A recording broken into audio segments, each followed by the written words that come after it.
kebiasaan guna RFID, kita boleh terus lalu je. Yang paling best sebab dia tak perlu pakai bateri lah.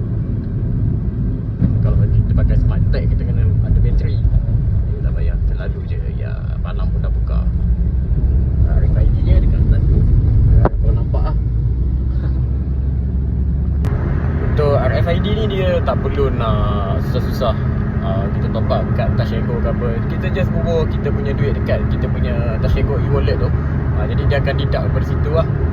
Jadi bateri tak payah pakai, kita tak payah nak susah payah top up. Kita just top up dekat kita punya Tashengo e-wallet.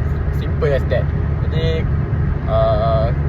kalau korang berminat nak dapatkan RFID ni, korang boleh dapatkan pet shopping yang telah sediakan dekat bawah. Dapatkan segera. So kelebihan dia apa, lorong RFID kebiasaannya kosong lah. Jadi kita senang, kita just lalu je.